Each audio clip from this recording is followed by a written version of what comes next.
Hello, everybody, and welcome to the Villain Vibe podcast. I know it's been a while since you've heard my voice, but we are back, and we're with a very, very special episode because today we have the team from the Eradication org, and we are going to be doing a very in-depth interview to see what it's all about. And yeah, so I'm super excited. Let me go ahead and do a couple of introductions. I'm Ashley. I own Villain Viver, and my co-host today is Brian, villain rival host, who leaves and joins every year. Smiles. and then those join today. I'll let you introduce yourselves. Awesome. Hello. My name is Luke.D. Some call me Luke, the daring of ones. I'm the original host of Eradication, which we're super excited to be here today and talk all about everything, pretty much. And hey everyone, I am Florangi. I am the host of Eradication Live, our live series that gets edited and submitted to YouTube, something that we're super excited about. And thank you to Ashley and Brian for having us. This is very exciting.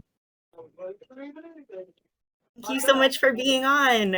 This is going to be a really fun Yeah. episode, I can tell. I actually, before we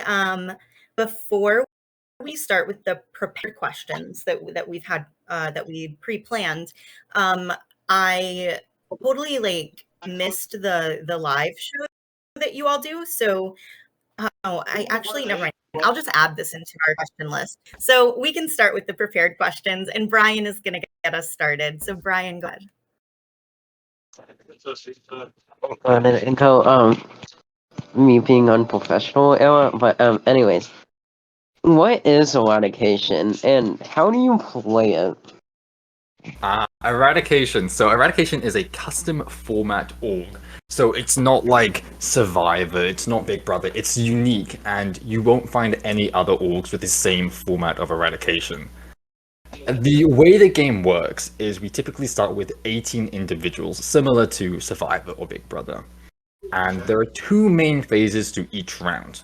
These phases are called the Coalition phase and the Riot phase. All kind of like funky names. A little confusing to understand initially with the names, but it's a very repetitive system, so it makes sense soon. During the Coalition phase, players must form groups, or as we call them, factions. As an example, the host could request, we want to see the 18 of you make 4 groups or 4 factions of 4.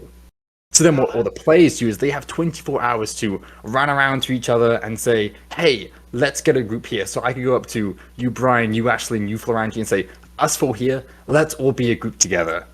And if we all submit in our submission, in our confessional saying that all of us here want to be a group, we're all safe, and we all move on to the final 17 of the game.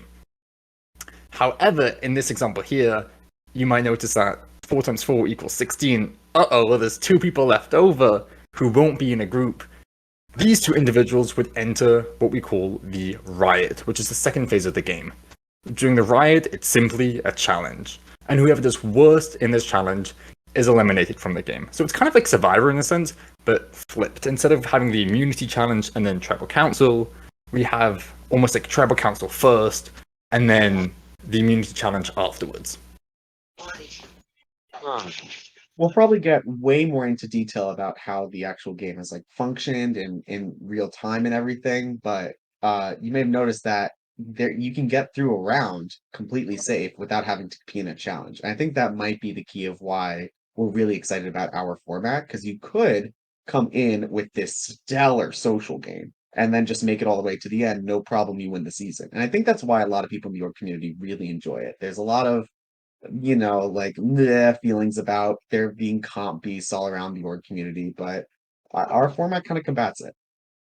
We've got grit, guts, and You know, determination. on that note, what has I mean, you kind of already answered this, but what has the reception to Eradication been? Because I know that original formats can be kind of hit or miss sometimes. Yes. Yeah, so I mean, I've been hosting orgs for a while now. I think I've it's been 5 or so years, and originally I would just make Survivor games. I'd actually host these Survivor games at my school, which were really fun to make. But like you mentioned, like custom formats orgs tend to honestly be more misses than hits, and I've made lots of misses in the past. But Eradication just works, and there's definitely a lot of luck in the sense of for us, we just made a format which does work. But in general, the reception has been really positive.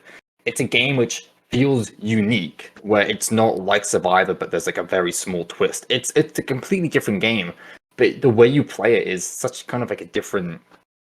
It's very different. It's not like you can play really ballsy and be this massive target, and that's okay as long as you have a few people who trust you.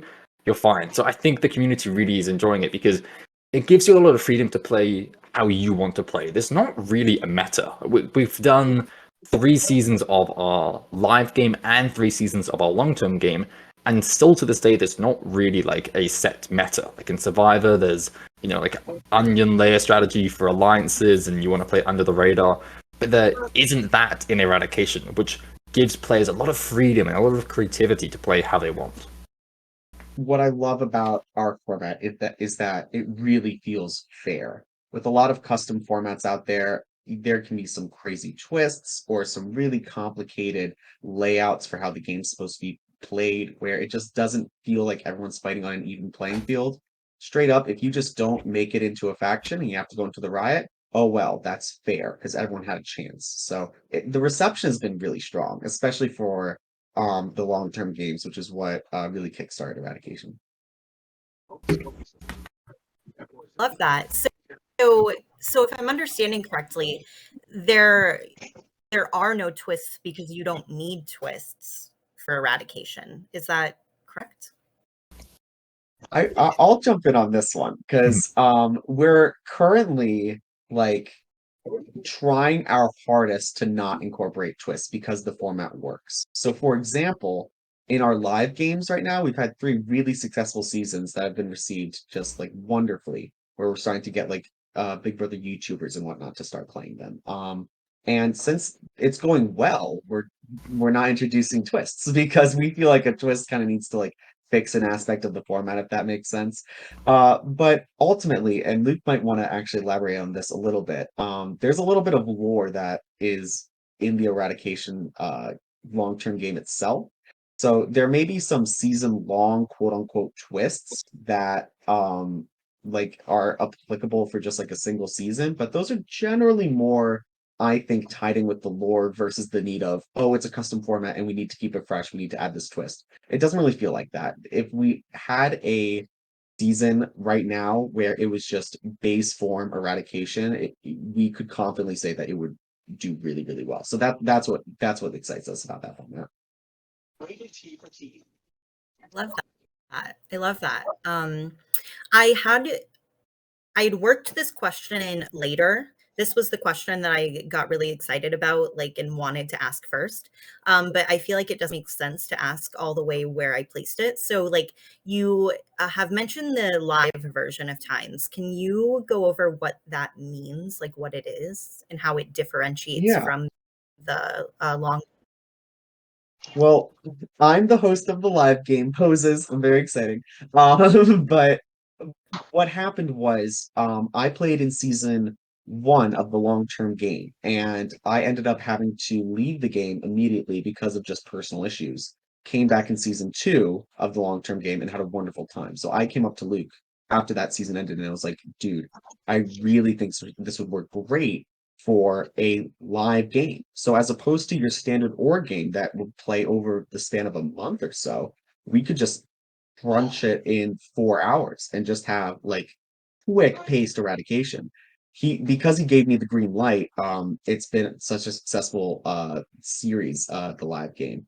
What it's essentially breaking down to is, as opposed to it being a 24-hour cycle, like Luke mentioned earlier, you might just have 5 minutes to form a group of four. What that would cause is a lot of people jumping around to different voice calls and just trying to drag anyone that they can into their factions so that they can stay safe for the round. What we're seeing is a lot more chaos, a lot higher energy, a lot more stakes, and a lot more community engagement, since it's just a quick snack, bite-sized, piece of eradication that people seem to really enjoy.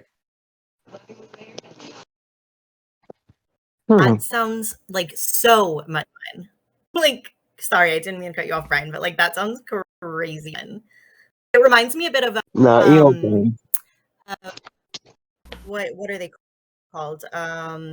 Sequester.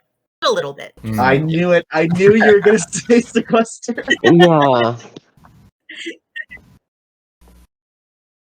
But yeah, I just feel like Um, it not just oh my, it's just such a like small idea with the already having it as like an like established thing and but seeing like a better like a different idea too. It's just a great idea, I'd say. So Yeah, tons of credit yeah. for Angie for spearheading it. It's definitely been something which has increased our growth, but also as an individual, I'm enjoying Eradication even more now. It's so fun to like, as an example, I can show my Nana the live episodes because we take the game and we turn it into actual episodes. My Nana can watch that. She's got no clue what's happening on these long-term games, and it's really fun to be able to kind of reach out outside of just the org community. And I've got like my sister was able to watch it, and lots of people have said that their mum have watched the episodes and really enjoyed it and get into that. And you don't often see people's mums play orcs. Like, it's just something which isn't as common because it's difficult to understand sometimes, to read through the checks, to read the one-on-ones, to read the alliances. But with the long-term game, it just works really well. The other reason why it works so well is we're able to alternate between having a long-term game, which is around 30 days, and then we'll have a live season in between these long-term games. It keeps the community engagement up, and it also, during the long-term game, we have our editor edit the episodes, and then during the off-season, it gives the players and viewers something to do, which is it works really well for everyone. Yeah, we And I have we do something similar sorry. no, go ahead. Okay. I was just we similar in that since season one, we've had like a preseason speed. I think that Mhm. what you guys are doing is way cooler, but like um I agree, like having something going on during that off season helps so much with community engagement. It gets hype going the upcoming long term season. It gets Definitely. more people Yeah. into the community. And so I think that's brilliant. We actually have three stages of eradication. We've already talked about our long game and we talked about our live game. But just like you said, for community engagement, we also have our minis. So it is the same thing as the live game, where it's going to be about 3, maybe 4 hours at most, but it's not as heavy production as the live game is. And it's important for the off season since Mm. it's tough having a org community Discord server where a season ends for a long-term game, and then everyone's just kind of like, oh, okay, I'll go do something else. It's tough from a engagement standpoint of like, how do we keep people engaged in the server? How do we keep people excited about eradication? So we try to have three different kinds of games. So there's always something happening. Right. And where would somebody go to watch the live episodes? Uh, you could either check out our YouTube channel, which we'll probably link somehow, some way, or if you want to see it actually happen live, we stream it on Twitch. We used to just have Cool. spectators like join the Discord server itself, so you could watch in real time, like on the server. But we had Mhm. difficulty with like the Discord, like how many specs can like be in a call at a time with like cameras on and whatnot. So we just stream it on Twitch. Luke, my man, volunteered to be the Twitch streamer while I'm being the host. So he gets to jump around to different rooms so you can catch what's going on in real time through Twitch, just through Luke's eyes. Mm. Wow. And by the way, if you guys, I know on social media, because we are mutuals on a lot of them. So if you guys send us all your socials, like once we upload this video, we will post your links along with it. Fabulous. That's awesome. The easiest way to find us is if you go to YouTube and just search Eradication Live. You can find us there. You can go to Twitch and search Eradication Live, but I mean, unless we're streaming, which we often don't do because we only stream for the live games, you can find us there as well. We also have like a wiki, which one of our members made, and we have an actual like website as well called eradication.weebly.com or eradicationorg.weebly.com, I believe. So you can find us through any of those places. We're kind of scattered and spread out a little bit. Love it. Oh, Brian, did you have something that you wanted to add? Oh, no. I'm gonna go ahead and move to the next question. This might be early to ask this in the interview, and I probably should have saved this towards the end, but whatever. If someone wanted to apply after hearing that super exciting like rundown of what eradication is, what's the process to apply like? Florangi, you can tackle this one if you'd like. Oh yeah, okay. I was giving you the space because I feel like I've been going at these a lot. But yeah, what would happen is you just go into the server and go to casting. We always will keep something up to date with casting notifications. Right now, we're in a very weird dry area where our long-term game just started. So we're going to be opening up applications for the live season 4 game pretty soon. But since our long-term game just started, the attention's there. But you would just go into the server and then go to casting. And then if there is a Google Doc there for you to fill out, most likely there would be, then you would just go ahead and apply. The casting process is a little bit different considering what format you're actually applying for. If you want to apply for the long-term game, you just need to fill out the Google form itself, and you would probably want to be pretty detailed in your answers so that we could pick you amongst a pretty large casting pool from what we saw in season 4. But if you want to apply for the live game, you would submit a Google form that's more like an interest, and then we would do an interview of you and then me and Luke. So then we could actually see how you would look on camera, what your tech setup is like, how you feel energy wise, if you're going to be engaging, whether you're going to be a character in the season, stuff like that. So, short answer, go to hashtag casting and then go ahead and fill out whatever's there. Yeah. Awesome. Brian, you can take it away with the next I question. yeah. For the next question, if like what inspired the creation of eradication? Like, were there any other logs that like you drew inspiration from? And if there were, like, in what ways can you draw the That's a really inspiration? good question, Brian. There was 2 orgs I was kind of contemplating into tackling. Eradication originally, the format came out in 2019. I just had it sitting as a concept idea for around 2 years before actually inviting anyone to the server. So we kicked off in 2022. So I guess even like 3 years or so. The way that it was inspired was I was trying to think of different kinds of formats, and it's actually kind of silly the way it started, but it's really awesome. So some people here who may have played sports, I played in soccer, and one of the drills that sometimes we do during warm-up is what you do is you dribble the ball around the designated area, and at one random point the coach would shout at like 3 or 4, and you have to run and get in little groups of 3 or 4 with other people. And if you fail to get into a group with someone, you have to do a punishment, which is like, I don't know, like 10 push-ups or so. And I always found that so much fun. That was always one of my most favorite warm-ups to do because it almost felt like strategy in a sense, trying to like where you're positioned and all that. And that's actually where the format came from. It was inspired off a soccer warm-up drill, which is really random. It wasn't ever really inspired by any other orgs. I mean, like the original format was different. Like at the end of the game, originally when I first made it, the final 2 would play split or steal to win, which is ridiculous. So we obviously scrapped it like immediately. So it's definitely been refined a little bit. But yeah, that's the original start, was from a soccer warm-up practice. Interesting. That is it's so amazing how you can like draw inspiration from so many different like places, you know? I don't know, that's so creative. Thank you. So my next question is, I see that you offer a prize of $100. I think I saw that right. Yes. Did I? Okay. Yes. So monetary prizes are controversial community. Villain Viber also offers a $100 prize. We've gotten our fair share of criticism for doing so.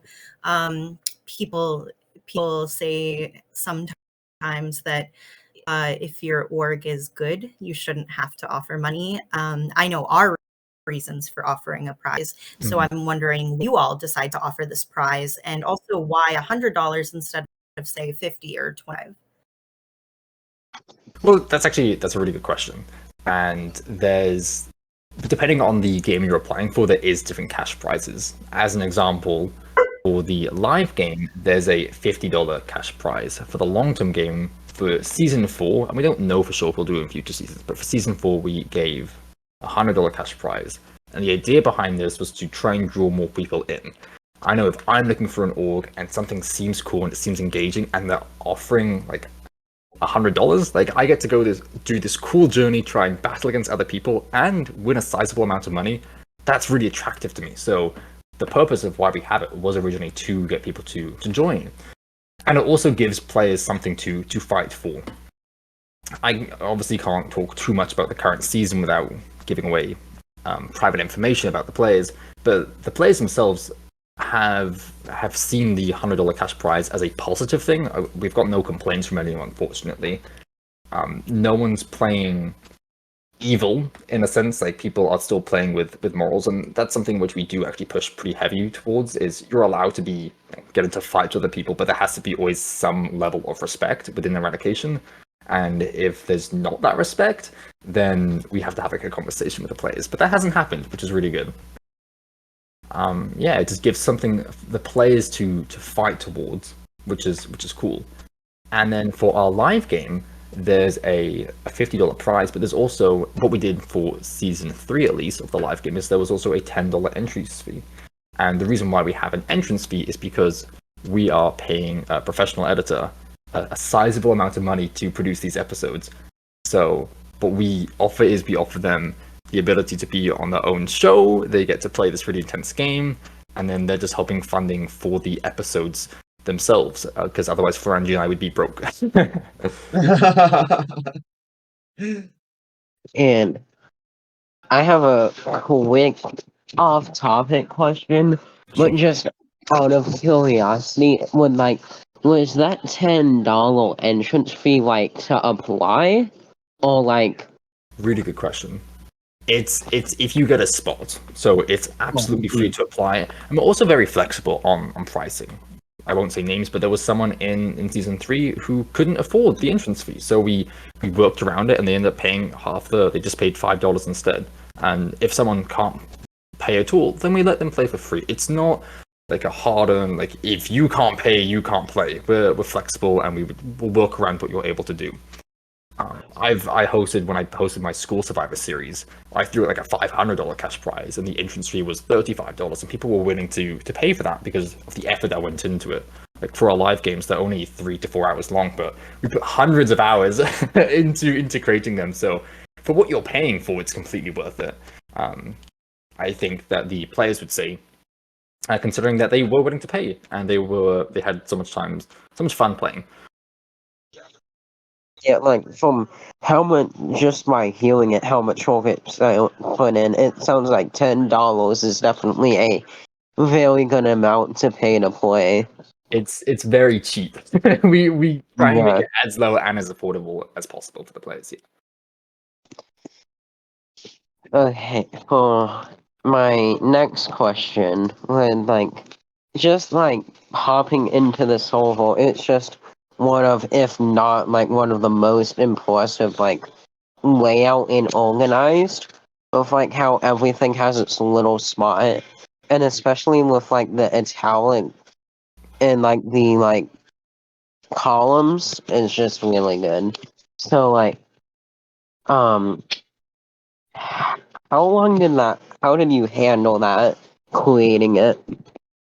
The original setup was really just we played around with it a bunch. Occasionally, we do move things around. Like originally, we had a level server, so once you leveled up, you would get a notification in the server being like, "Congratulations, you leveled up!" And then we're like, "Wait a minute, we don't actually need this," so we deleted it.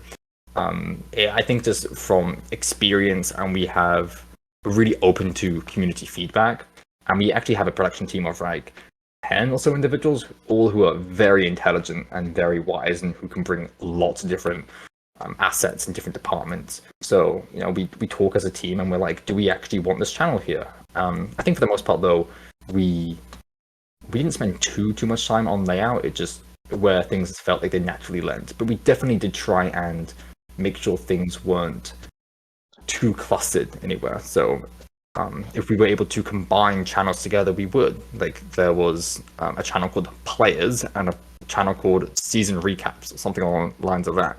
And we realized there wasn't too much going into those channels, but they were similar. So we combined those channels together, and it just removed clutter and made it easier for individuals to move around the server and find where they were without getting lost.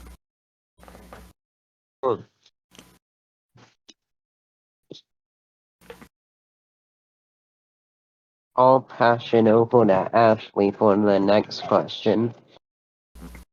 Coolio.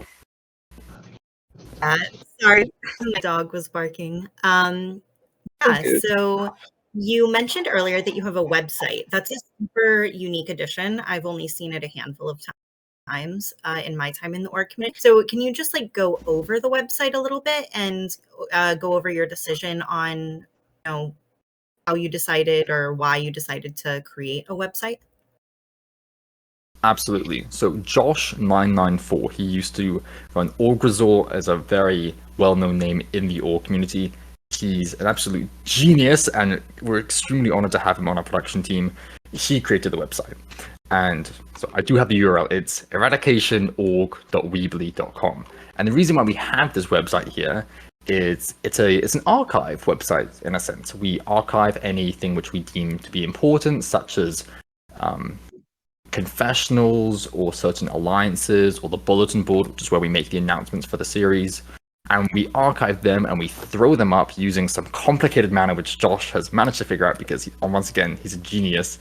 And it allows people to go back and view what happened with the previous seasons. So Brian, kind of going back on the last question about server organization, we'll make sure to delete the old confessionals and we delete the old alliances because it clutters the server, and you can only actually have so many channels in a server. We did consider making a different server for each season, but we found that it was harder to keep members that way. So we kept everyone in one server, and we'll archive the old channels which are important. And it's really fun because you can go back and you can read what people are doing. Because I know sometimes I'll want to go back and be like, oh, how did the bomb go boom? And I'll go back to Bomb's confessional and just see some ridiculous stuff that he said. And Please, you did not just bring up the bomb in this podcast, Luke. I can't. we had a character called Bomb who was very entertaining, I guess I could say. The website itself also has like an FAQ, it has a contact, there's an application, a link to the server, and it has a game format with a text version and a video version on there. So it's a good overview. If people don't have Discord, we definitely direct them towards the website because it gives them a bit of a breakdown as to how it works. But once again, Josh994, absolute legend, and he tackled the website. And I will also give a shout out to Dean for tackling something that was pretty similar. And I think you can access from the website, which is our all seasons player statistics spreadsheet, where he's actually gone through like every single season, every single round, and put down all kind of statistics and placements and spectator stats, what have you. So it's because of our like really wonderful production team that I could not say enough good things about. For all of them putting their own effort into like their own little projects that have to do with our server, which is why, yeah, that's why I think that's who I would credit with all that organization that you see. It's definitely the production team.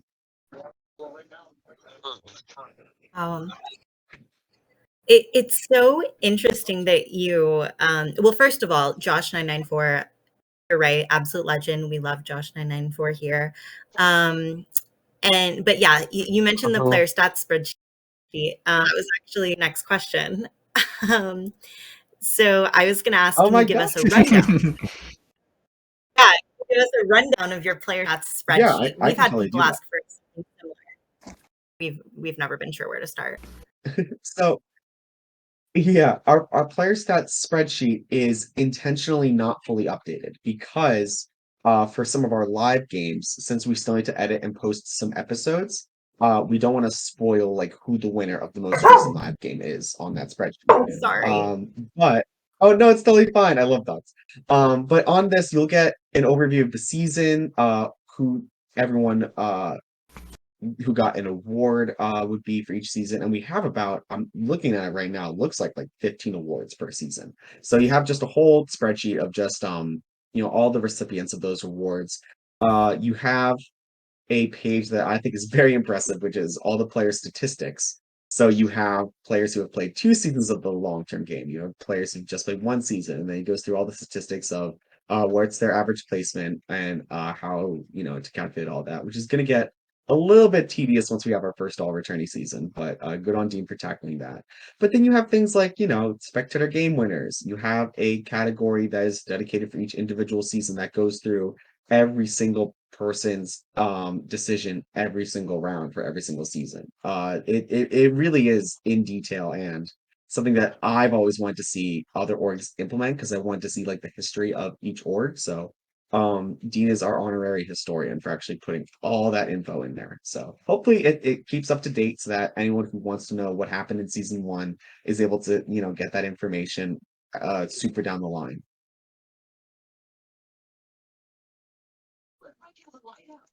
Yes, I absolutely love it. Like it's just so cool, like to have that to be able to always look back on.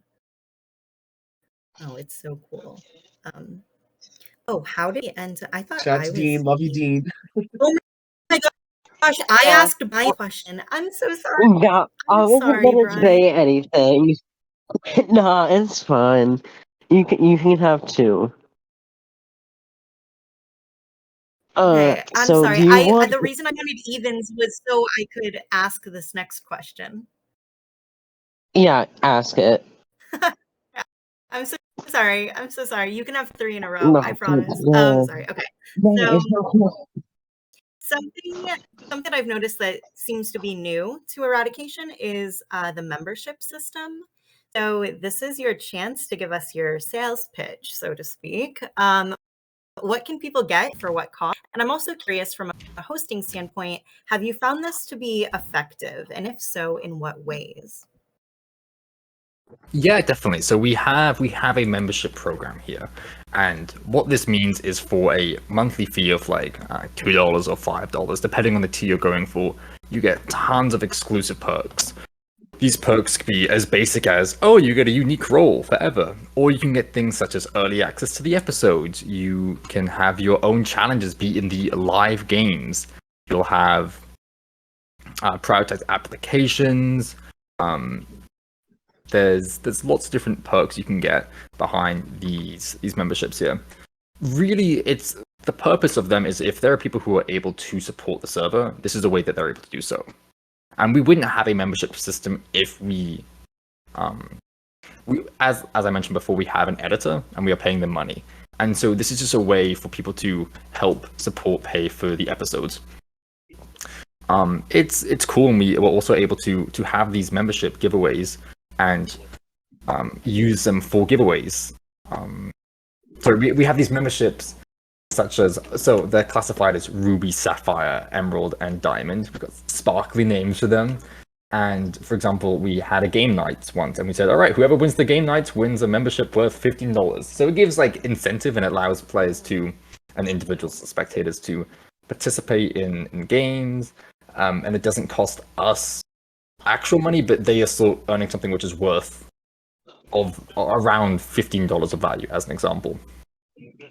And it has been effective. Like, I guess I can say that we're earning like, as of now, and it's still kind of earlier on, but we're getting like $50 per month through memberships, which is fantastic, and we're so grateful for, because without that we'd be struggling with the episodes and funding. So it just allows us to make sure that we can stay on top of the episodes and pay our editor, who is lovely and is giving already us a good discount on the episodes. But it also once again gives the individuals paying for these or winning them perks such as like they get secret podcasts, maybe like this one. That they'll get like in-depth information, and it just allows them to support us, and then we can give them bonuses.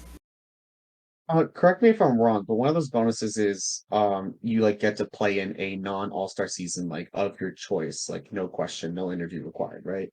Yeah. So depending on Yeah. the membership, we have one membership which is called our Diamond membership, and we threw it up there just kind of for fun. It's a $50 per month membership, and we actually have someone who is a Diamond member who's paying $50 per month. Massive shout out We love to them. Jazz. Jazz is and yeah, so with this membership you can add emojis to the server, but you also get immediate access to a live game. And you have to pay the entrance fee with this, of course.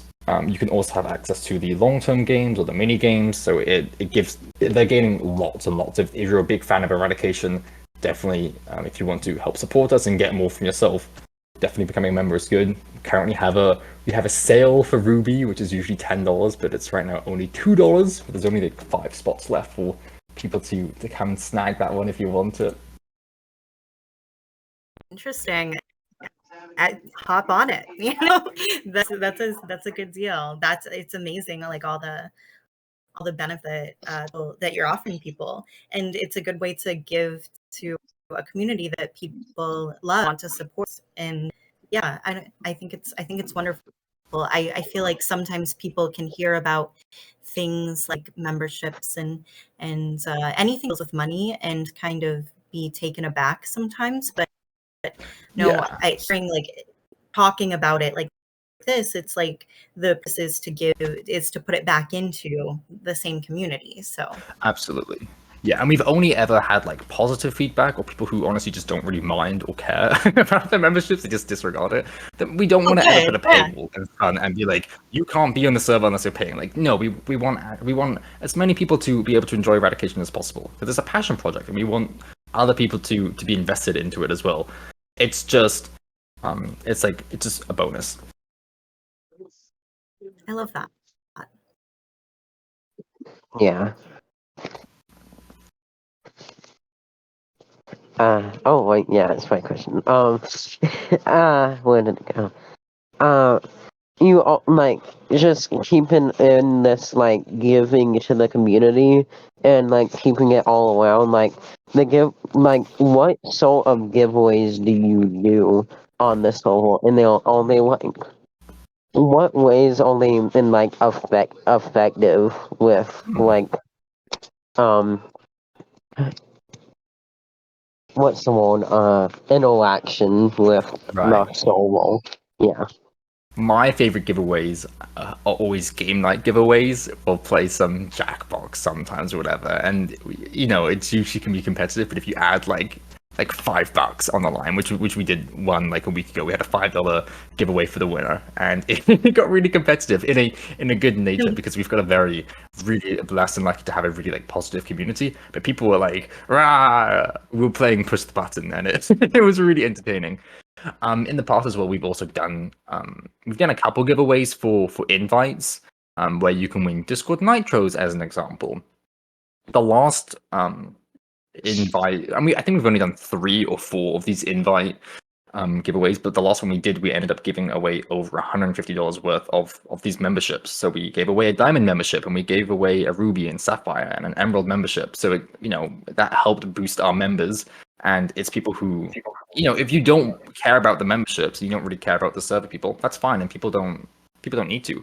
But for those who are really invested and really want those memberships, it allows them to invite their friends, which they're already doing. Like, so many people are already inviting their friends and like, hey, check out this game. And it just gives them something in addition. It's almost like rewarding them for being helpful to us. Game night giveaways are such an interesting concept. How exactly work? How do you keep track of like who's winning in Jackbox and stuff? I mean, push the button makes sense. But... Yeah. We just tally. So... Oh my gosh! Wait, Luke, do you want to talk about the Among Us? Yeah, please talk about it. We really just tally. So if we're playing like Jackbox or we're playing multiple games of Jackbox, all right, well if you win an individual game, like you'll get 2 points. If you win like push the button and you're on the winning team, you get 1 point.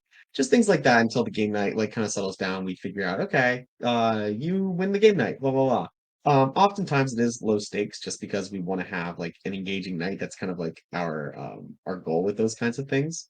And oftentimes those giveaways for game nights only amount to like, a $5 prize. So nothing totally crazy like, for playing Jackbox for money or anything like that. But really what we find is that when we have like a huge event, like we're starting off season 4, we just had a game night and we were like, yep, let's have a giveaway so we can start off the season with a bang. And people seem to enjoy it. And I always like to hop in for the game nights, even if I'm not competing for the money, of course, because Jackbox Right. is fun. Absolutely. Yeah. Like, we were gonna do Jackbox last night, but my computer kind of said no. Oh no. Yeah. Oh no. I think they're playing Jackbox right now. Actually, yeah, they're still playing it. There's a group of like 8 or 9 people playing Jackbox, but we got pulled they're away playing to do this Jackbox right podcast, now. which we're very grateful to do this podcast. But Putt Party is also a fan favorite within the server. I think most days someone's playing Putt Party and Yes. being silly. We really should have a putt party tournament there, Luke. I swear. That would get so much Has attention. Oh, that would Putt be Party, good. the org. Yeah. That would be so good. Putt Party is classic. Ryan, did you want to go ahead and do 2 more questions since I stole your spotlight? Nah. Nah. Okay, we can get backtrack.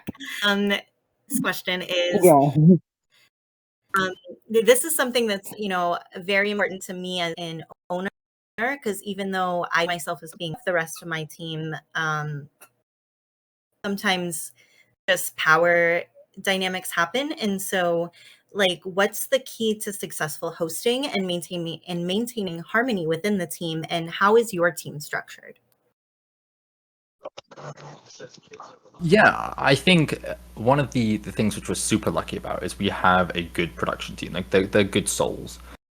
In terms of just like organizing, like we really haven't had any controversies within our production team or within people being upset with production, which is really good. There's been a couple times where an individual hasn't been happy with a rule. Like as an example, we used to have a rule where when you submitted your faction, which is like when you submit your group for the Eradication game, you had to submit a reason behind it as well. Like give a confessional when you submit your faction. And there was someone who unfortunately was busy and forgot to submit their reason, and because of that, they ended up going to the riot. And they were like, "Hey, that's unfortunate." And I said, "All right, that's very fair," and we scrapped that rule. And so sorry, Creevus, in that regards, but again, I'm happy to take ownership on that one. But we removed that rule, and that's how we keep harmony between the production and the players.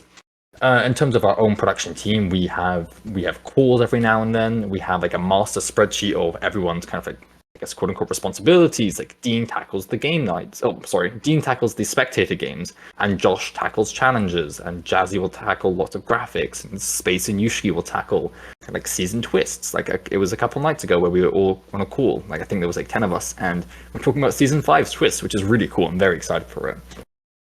So everyone has their own little projects, as Florentine mentioned earlier, and I think it makes sure we're never stepping on each other's toes. There hasn't really ever been a need to, like, I fortunately haven't ever needed to put my foot down and be like, all right, executive decision. If there's anything where we're wondering about like a twist or should we implement it or not, we just kind of work it out and we talk as a group, and we never need to hold things to a vote because we've got an understanding group of people who just solve the problems maturely. Yeah, and I also want to touch on just how much wait, Ashley, can I curse on this podcast? Oh, absolutely. Oh, hello.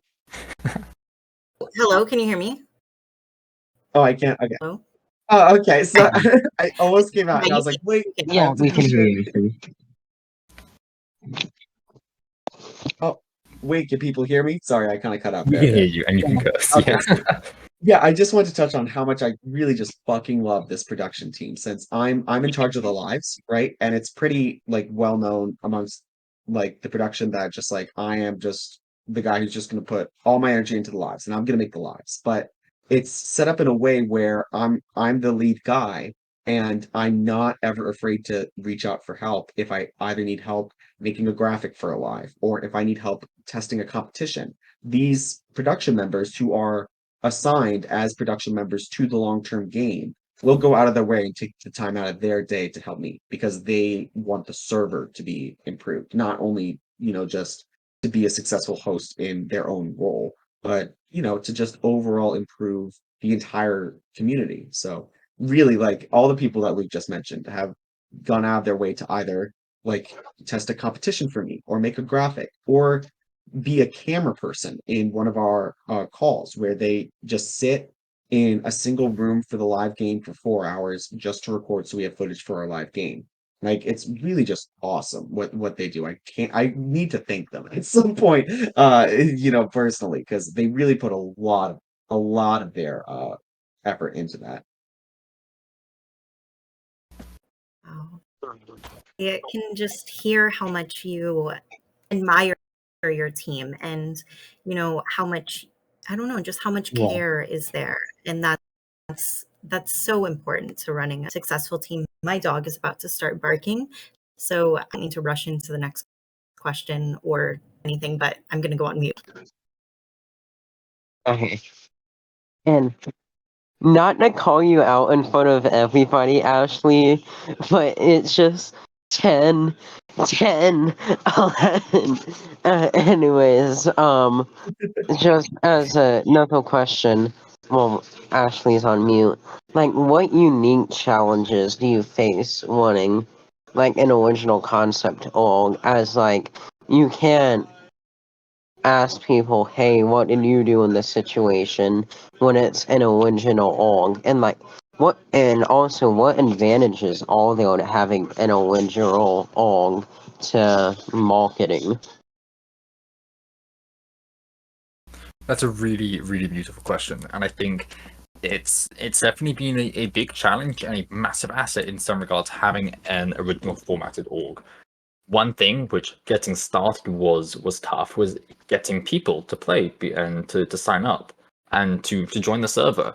If you see a server with 40 people and it's an original custom format org, sometimes those can be harder and it can be a bit of a struggle. A cool little fact about Eradication is lots of the community, the original community, is from another org called Pentagon, which I had the privilege of being a part of, hosted by the Water Otter. And yeah, it was a very popular org, very loved within all the players loved it. I think it won 2021 org of the year or something. I forget the title it won, but it was a very loved org. And I was fortunate to be kind of more one of the figureheads of that game. So when I came to everyone saying, "Hey guys, I'm creating a new game to kind of revamp the community," which was one of the main parts of why we actually ended up releasing Eradication. Eradication once again originally came out. The concept was 2019, but I wanted to really bring it back. A lot of it was for the community to get them to join in, and I missed it. It was a really good group of people. Also, the assets behind it though is, first of all, copyright. That we don't have to worry about that. So we can actually earn some form of money and not have to worry about oh, we don't own Survivor or whatever. But it's also really cool because I know sometimes people can be tired of playing Survivor. Sometimes they can be tired of playing Big Brother. I can't ever. I could play orgs forever. I just don't have enough time. But I love orgs, and I know lots of people just constantly want to play orgs and they don't really care what the format is. But by having an original format, it piques people's interest. It's oh, I don't know what this is. I don't know what the strategy is. It unlocks a new part of their brain, and the way you play it's different. And I think that's a big pull because people are what is this? What is this? And it gets them excited and engaged. We have a how to play video, which I think when people watch it, they're oh, that's how it works. Oh, that's cool. I want to play it. Because if you want to play Eradication, you've got to apply to our server. If you want to play Survivor, you can, in theory, apply to different Survivor servers. I mean, Villainviver has got a really good production team and it's really high quality from my understanding. But if you want to play Eradication, you got to come to the Eradication server. So that's definitely a major positive and plus. And just like, just in the case of like, how do you, if you can send one message to everybody who might be wanting to make their own, like, own custom format org, what would you say? Oh, Five. trial and You go. error, baby. No, Florence, you go ahead. But I was just thinking, we have a production member on our team. His name is Yushki, and he's the king of making custom format orgs. He makes them all the time. Like, I think it was just today he was bored, so he made a new custom format orgs, and he's done quite a few. And one thing that he would suggest, I know that he would mention, is it's trial and error. You gotta create a bunch of them, and most of them are gonna suck, sadly. And lots of the ones that I've created have been really bad, and they just don't work. They sound cool in your mind, but they don't work. But I think by testing a bunch of them out, and then finally you'll crack it and have the good one. That's personally what I would recommend. But Florangi, I want to hear what you have. I was gonna say you gotta put your back into it, where you're coming out with this brand new idea. So you're not necessarily starting a Survivor um server where people can go, oh, I want to play Survivor, and then they just join, right? We have a smaller audience that likes Eradication once you start Eradication, and that audience is zero. You need to start from scratch where you can really engage these people on a totally new concept. And you need to put a lot of effort into advertising, into spreading the word through, just any kind of networking, social connections, what have you, and to also just make sure it's a solid format. A lot are gonna suck. I personally tried my hand at making one, didn't work out, but Luke found the golden egg in the bunch. So once he did, I mean, like, we've really put a lot of effort and hours into this, but it's rewarding. And if you want to make your own custom format, definitely do it. Just be ready to really, really push for it to take off. Yeah, and yeah, it's just a case of, I feel like it's like trying to make an org is already a difficult task trying to get people, but especially with a custom format org, like at least with like a survival org, you have that name recognition, so people know what's going on. But like it seems like it's definitely a very hard task. And keeping on the marketing train, what have you found to be the most effective marketing tactics with getting people? I feel like we are cracking that right now. It's really trying to pull in individuals of status. I mean, like, we have a YouTube series that's a pretty big pull. I was just talking with Sinwood today about making TikToks, and so I'm paying Sinwood as an example to make TikToks for us. So I mean, we're also investing a decent chunk of money into this. We have some people who are of, I guess, status, who are familiar faces, and I went around contacting a bunch of like Survivor players and Big Brother players, and be like, "Hey, you want to play? Want to play?" Most people didn't get a response from, but a couple people were like, "Yeah, I'm interested. I can't do this one, but I'd love to in the future." So, I won't name names, but if you can get some of those people to play, and you could play with them, and that's a really big pull. Like if you can say, "Oh, I get to play with Sandra." We haven't heard from Sandra, but if there's a YouTube series and Sandra's in it, you want to be a part of that. You want to be a part of that series. Yeah. So I think that's probably like our main thing right now. And now that we know that we can do it, and that we've had people who are recognizable faces who don't just play, but now they're really invested in the server and they're spectating the long-term game, and they're really invested, which is really wonderful that we've got these people who are kind of, I guess, like bigger names, and then they haven't just played, but they've also really enjoyed it. Like in season 3, we had a couple sequestered players, and then we had a YouTuber play, which is just like super cool because now they're enjoying the server and they're telling their friends, hey, come join, come check this out. And that's a big pull because they have an audience which we don't have.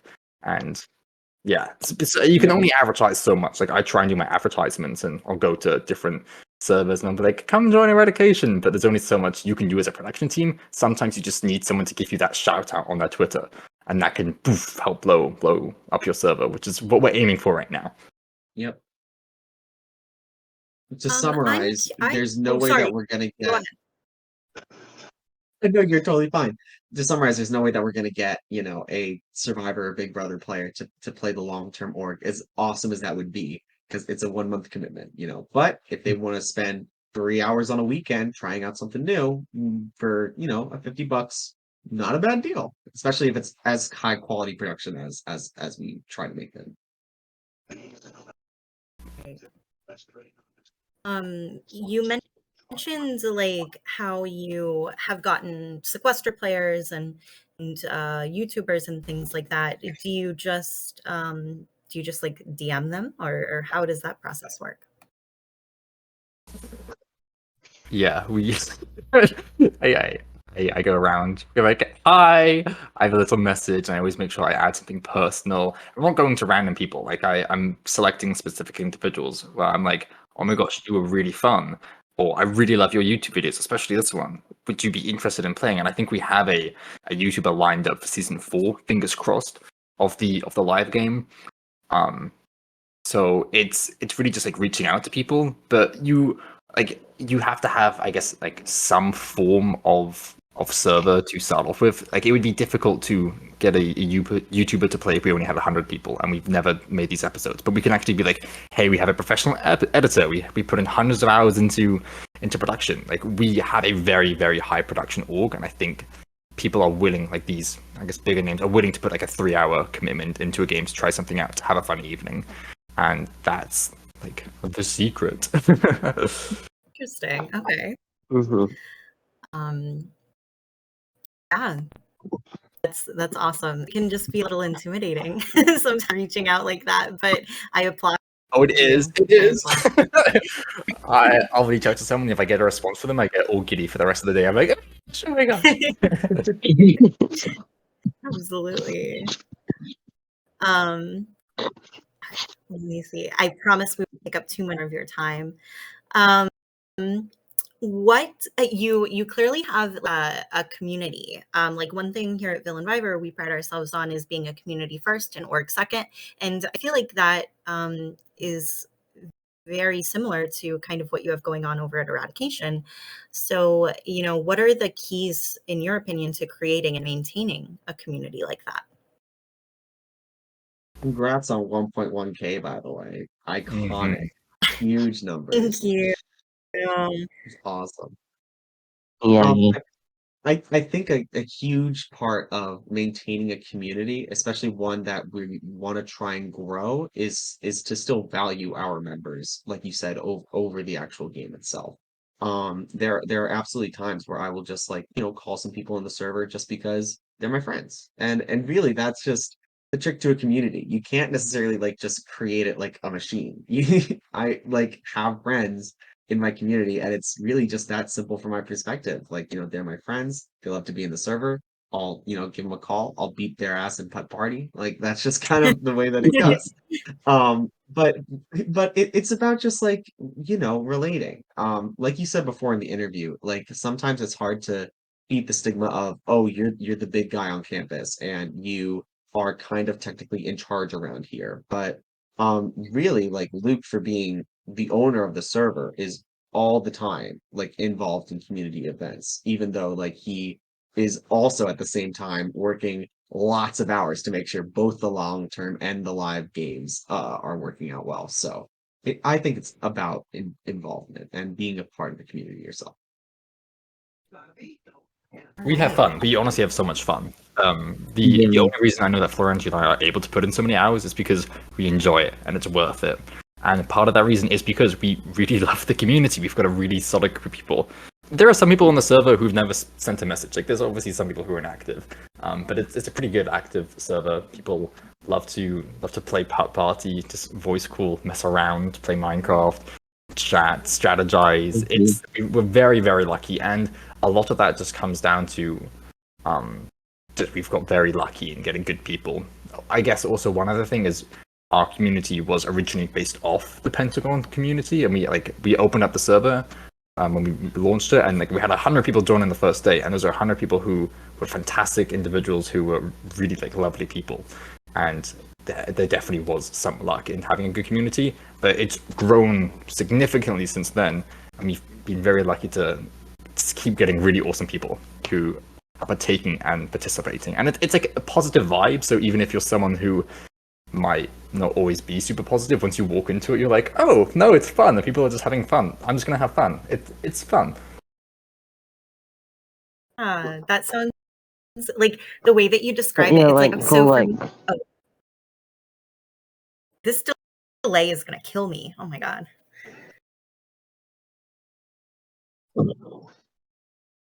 Yeah. I'll just speak. The way that you have been describing it is like, I don't know, like I'm usually like, I just usually stick in Villain Viber and I don't branch out because I'm intimidated. These are like communities that have already been established. Like these are friend groups, and it's like, but I don't know, I feel like I could hop into Eradication and be welcomed like tonight. Like I don't know. You guys seem like you've created a really awesome community. So congratulations on that. Thank you. Yeah, we're very lucky to have a great group of people. And Florentine and I are not the community. We can't take any credit for that. It's all them. Right. Brian. Yeah, and did you have something you wanted to say? Yeah, and it's just a case of in places like Villain Bible, and when it sounds like it was sometimes the org isn't even the main focus. It's just a community between people is just the biggest part of the soul. Yeah, that's well said. I agree with that. Okay, so we have 3 questions left. My question is, what are some important eradication lore that we need to know? Oh, Luke, that's a loaded question, Luke. That's all on you, dude. Okay. So I guess one of the secrets behind why we have a production team that works well together, I have to be choice with my words here, but in Eradication, there's an overarching storyline. So there's the game of Eradication, but the more you start looking into it, the more you realize it's also kind of an ARG. I don't actually know what it stands for, but it's a game within a game, as Jeff Probst would say. There's, as an example, right now in season 4, there is a character called the Trickster.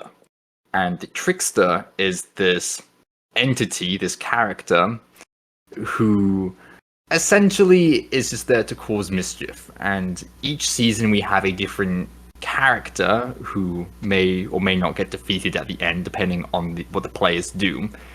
And there's ways where, I'll say this, we have a channel in the server at the very top called Secrets, which basically no one knows about. So you're giving away the secrets channel. How to access that channel is you have to do some stuff in order to get there. And yeah, it's, if you've ever played a game like Danganronpa, it's kind of like there's a Danganronpa style game being played on top of the long-term game. So we have season 1 through season 6. That's our first generation. So season 6 will be All Stars, and there's a group of baddies, and they got to try and defeat those baddies. But I don't want to give away too much because it's really fun to get invested.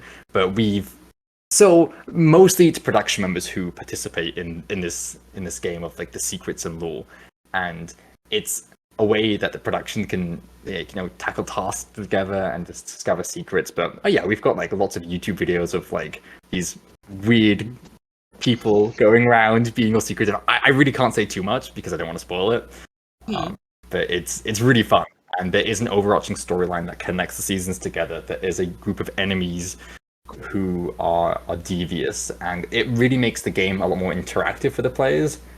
As an example, in the players' confessionals, every player, and I can reveal this because this isn't revealing information, but in all the players' confessionals recently, they just got a link to an image, and within that image, there's a secret which some of them have discovered, which isn't. And some of them totally thought that was like an advantage or an Yeah, idol or it's something. not an advantage. There's nothing which actually affects the game in it, but it's just for fun, and it kind of adds this sense of alluring mystery to the whole game, which keeps people on their toes and like, oh, what's going on?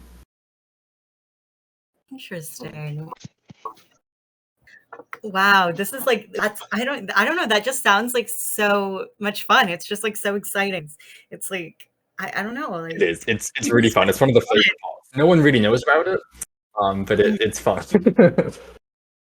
Yeah, I love that. Like I don't even like know what else to say, like except for that it sounds fun and exciting because it sounds fun and exciting. Yeah, and it's like just really interesting as a concept and original. It's hard to do that with games like Survivor. So going back to one of your questions previously, Brian, like what advantages you have with a custom format org is that's one of them. Like we can have these kind of like mysteries. Like these are the theme of the game is you take 18 people who are criminals of sense and they get sent to the Eradication prison. And for whatever reason, one of them survives by the end of it. And what happens to that survivor, I don't know. You'll have to play and win to find out. Florangi knows though, because he won. I did win.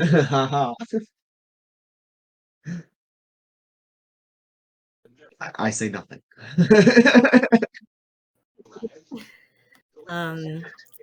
Okay, Brian, this next question is really fun.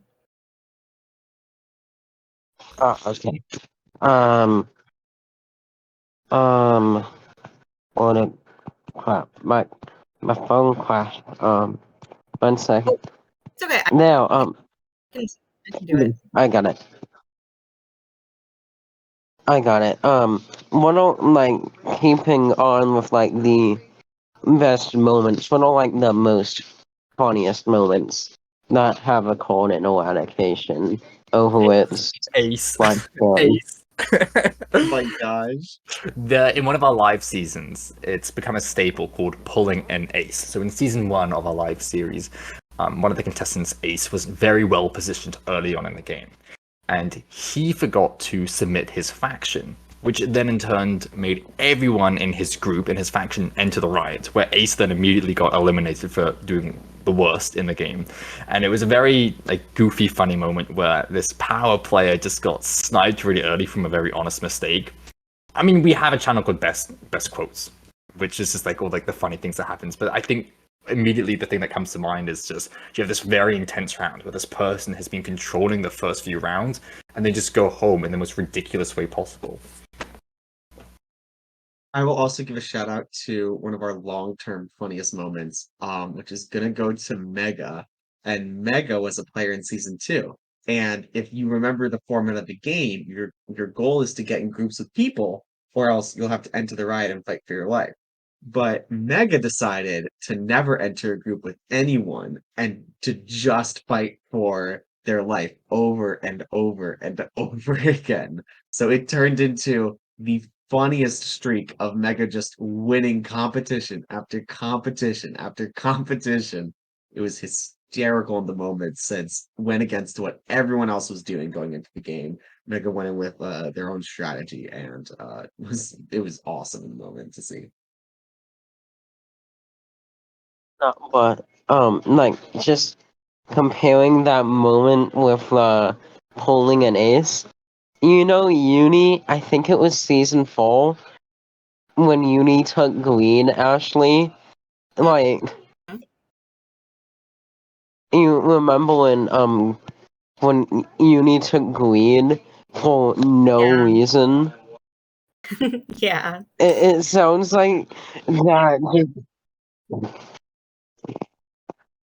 No, because Definitely it was just iconic. no. Yeah. Okay. I definitely have to check out the best quotes channel. That sounds like a must see.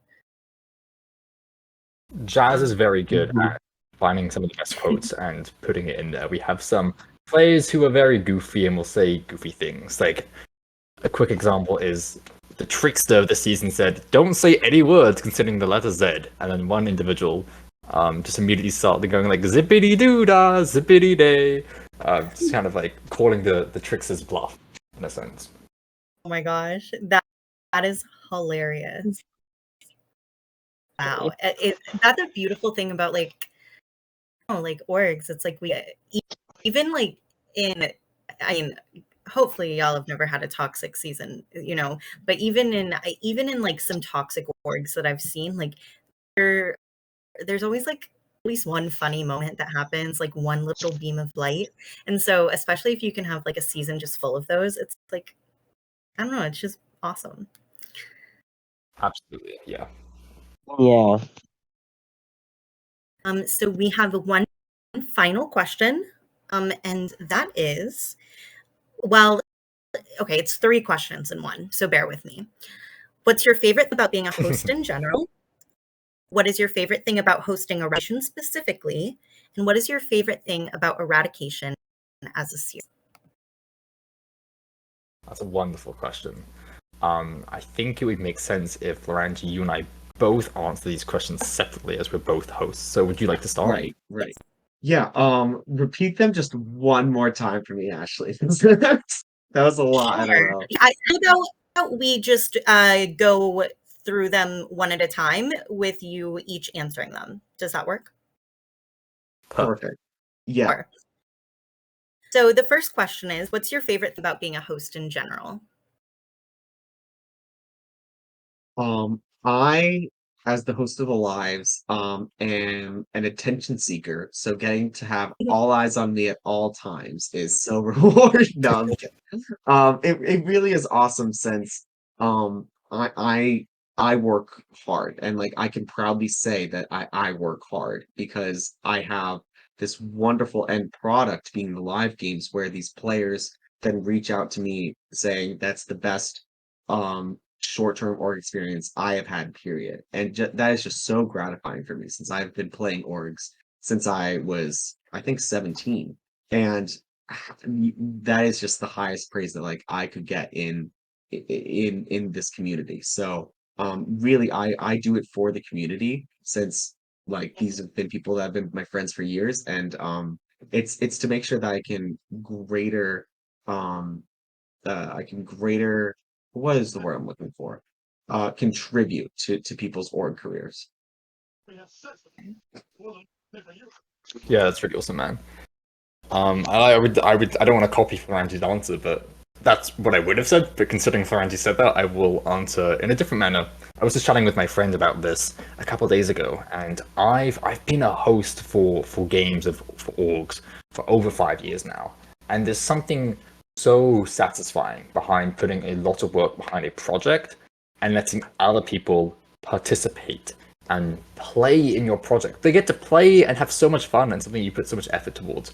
And it's so rewarding seeing their smiles, seeing how they try and figure out your game. And it's really lovely just to have individuals just enjoy something that you created and something that you put a lot of work behind. And they're like, yeah, that was so much fun. Oh my gosh, please do it again. Please do it again. I want to come back. Like, that is so wonderful to hear and very rewarding. It's awesome. It's so wonderful to hear everyone's like individual experiences with hosting because it means something different to everyone, and it sounds like these individual reasons are very special to both of you. So that was great to hear. The next question is, what is your favorite thing about hosting Eradication specifically, which was kind of answered a little bit, but I'll jump in and say it is the idea that like this is our game. It isn't like a separate Survivor game. It isn't a separate Big Brother game. Just the fact that Eradication is ours and we are the hosts. You know, we are Jeff Probst in this world Honestly, just really exciting. Since I mean, just like you said, Luke, don't gotta worry about copyright. We're good to go. But with the actual format of the game itself, just the different shock factors that happen, at least for me with the live games, there's always been one, at least one each season that we've done, and it's just so much fun every single time to give these people just that kind of crazy experience. Definitely, and seeing like the episodes afterwards, that to me would be my favorite thing about Eradication. The the episodes and the live game. And as someone who's like the main host for the long-term game, I don't mind saying that my favorite part of Eradication is the live game, because it is. It's the part which makes it stand out. It's so cool that we have our very own like YouTube TV show. Like that's just so awesome. And I think while we could have done that with a Survivor game, Eradication also works really well as a face cam game where people can jump in different rooms with room limits and they try and figure out what to do. It's a game which no one has experience in as well with the live game, so there's once again no strategy. It's very much raw gameplay and people what they feel is instinctively the best decisions to make. And there's a big variety of how people play. Some individuals play very aggressive, some play very under the radar. And there's not really a right or wrong game style, and it's so fun to watch back on the episodes and see like their confessionals and their in the moment thoughts. And you can't always captivate that in a long term game, but with Eradication, the fact that we have that is just really wonderful. Right. So the final question is going to be, what's your favorite thing about Eradication as a series?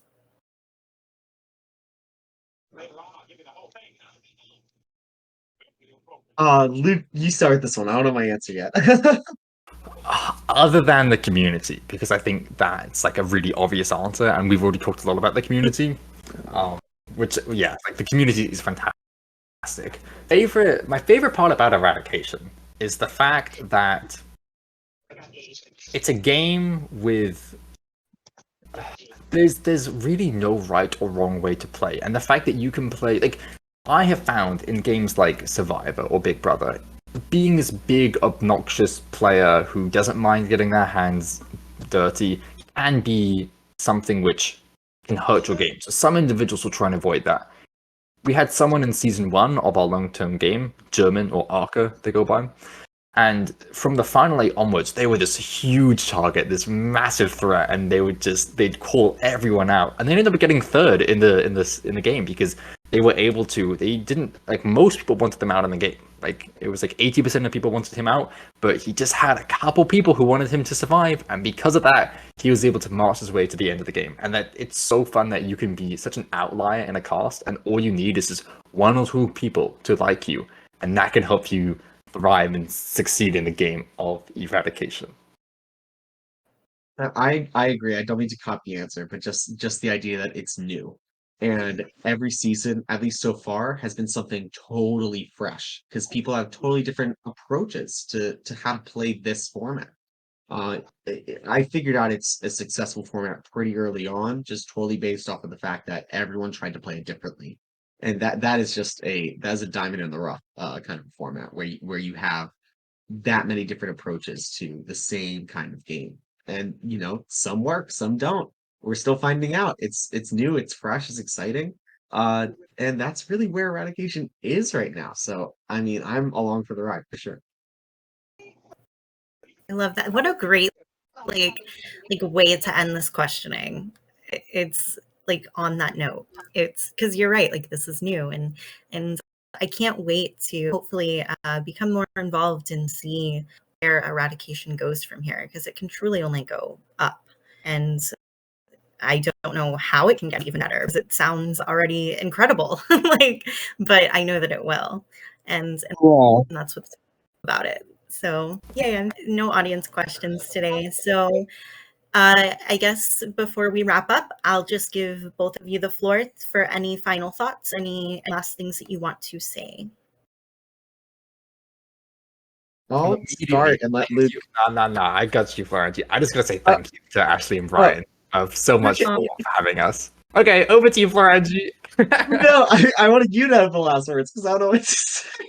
Well, thank you so much again, Brian and Ashley, for taking the time to indulge on what our server is, what our huge project is. Again, a lot of hours have been put in. It's something that's really important to Luke and I. So thank you for giving us the platform for this. Thank And you for inviting we're just really excited for the future. I mean, I don't know really what else to say. It's only going up, and hopefully the next steps are even bigger and bigger. And I don't know. I'm happy to be here. Mhm. I definitely will say, if you're an individual who has discovered Eradication through this podcast, and if you're still listening, there's definitely some form of interest. For our live game especially, we're really looking for a wide range of people. We want people who are super fans of the show, people who are like these old grannies who don't know what Eradication is. Like, we really want this big range of individuals and personalities and characters. So I would recommend, if there's a live game, can apply to the live game. It's a really fun experience. Everyone that's played it has said they've really enjoyed it, and I'm really grateful for that. It's enjoyable and it's fun, and we're very excited to see where Eradication can go. The hope is eventually one day it blows up and becomes an actual TV show, but we're taking steps, little steps at a time. That would be amazing if that were to come to fruition. Yeah. And I'm hoping it does. I'm rooting for y'all. So Yeah, absolutely. It would just be go ahead, Brian. Sorry. it would just be like such a like just not even just as something that just hasn't happened before. And just to show that these things are really cool too. It would just be really cool. Yeah, and it'd be a really big boost and bolster to the org community, because there's tons of people who love Survivor and Big Brother and The Amazing Race and The Challenge, and they don't know about orgs, and they totally would play in Villain Viva, or they'd play in Eradication if they knew they existed. So anything that can help us get exposure, publicity would be fantastic, because we want people to just enjoy orgs and to sit down and try their own strategy and take a crack to see what they've got. Absolutely. So on that note, I think we will stop holding you captive. I told you about a half. We kept roughly to that. So thank you so much again for coming on and doing this. It was so wonderful to get to talk with you all. And who knows, maybe some more Villain Viver Eradication collaboration can happen in the future. We'll see. We never know. But I will let you all do your, I don't know what they would be called, goodbye introductions, like signing off. And then Brian and I will go ahead and sign off, and that'll be it. This is Luke.D signing off from the Interviewing the Eradication Team podcast. It's been really fun. I hope you guys have enjoyed listening. I know it has been fantastic to be able to speak about Eradication. Brian, Ashley, thank you so much for having us. This was really enjoyable, and we're glad that more people can now learn about Eradication. Yes. Mm-hmm. Oranji, do you want to go ahead and sign off? Sure. Just let Yeah. people know. Eradication team signing off part 2. Yeah, again, thank you all so much for having us. It really was a pleasure. And I'm looking forward to whatever the future holds, of course. Yeah. All right. And once again, Yeah. I have been Ashley, and with me has been co-host. Brian, and join Eradication. Just sounds like a really cool thing. And if you're looking for something currently, hopefully, depending on whenever you listen to this, applications for Villain Viver Season 10, our big double digit season, which is going to be huge. Applications are open, and they are open until April 5th. So make sure that you get those in. And yeah, we will see you all next time. Bye.